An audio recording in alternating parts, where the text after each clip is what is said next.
And Janet liked Peggy. I mean, I don't know if it was sexually or not, but she liked Peggy because when she go win all this money, wanted to go deposit it and move her assets around and shit like that, she called Peggy on the phone in North Carolina. She say, "Hey, I'm sending a plane ticket. You know, go to American Airlines, whatever. Come down here and spend the weekend with Richard."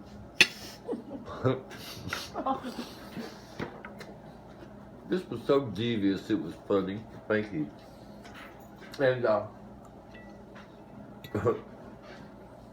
so I met Peggy. Well, Peggy liked to hit some rock. You know, I didn't even smoke any weed then because I was completely off of weed and all on rock. Because it was Hollywood, Florida, right? Gateway to drugs. Anyway, all of South Florida actually. And so I meet Peggy, and one night I'm up there, and I mean, Peggy would stay there with Richard and Bob, and Richard and Bob had two adjoining apartments, right? They wanted me to take one on the other side, and I wouldn't do it. I stayed over there where I was at. I wanted to stay separated from them, right?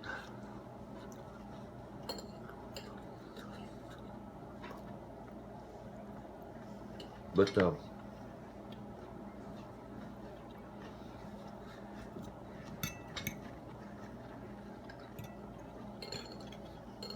one day we're in there, and Richard talking about being arrogant.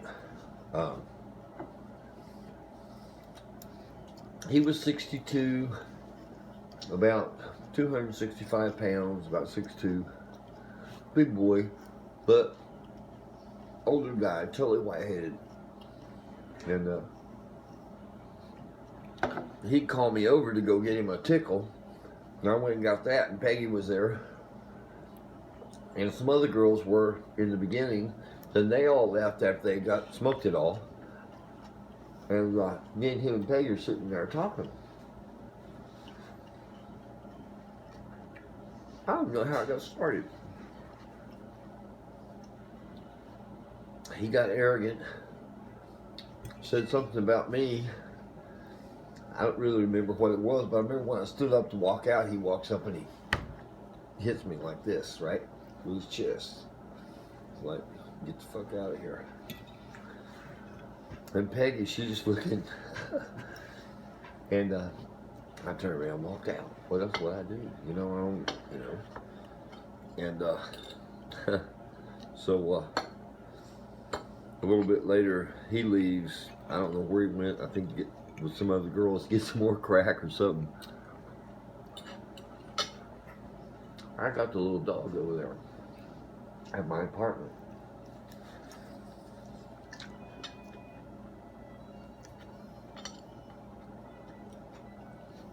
Peggy goes, "I can't believe as nice as you are to him.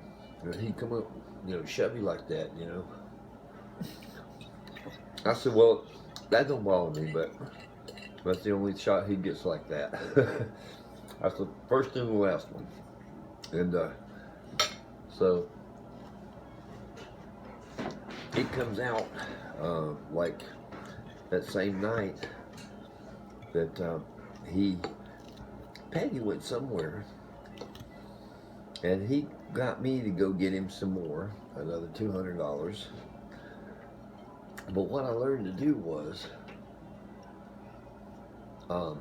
give him $100 worth, break it up, and then when he comes back to you at 3 o'clock in the morning, so you don't have to risk your fucking ass. Hello. So that's what I did. I mean, I ain't stupid. But at the same time, I had plenty to smoke, you know?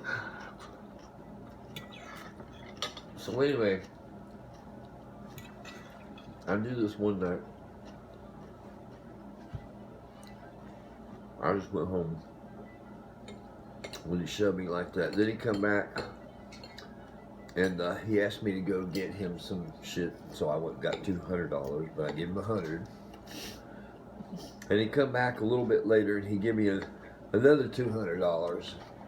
So I went like I left, and then I came back, and I gave him the other half of the first $200.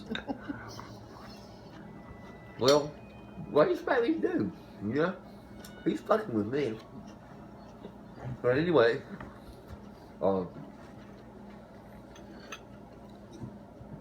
in the meantime, this little old lady moved in on this side of me, on the right-hand side of me in my apartment. Now, this place was the Horseshoe, old Horseshoe Motel, owned by a little French girl that used to be a big-time hooker, right there in this, on the same block. She met the guy that owned the motel, and he had a heart attack and went back to Canada. So she got everything in the place. She's pretty hot. But anyway, you believe this shit? Anyway, it's true. It's all true, I swear. And anyway, oh, I got a call.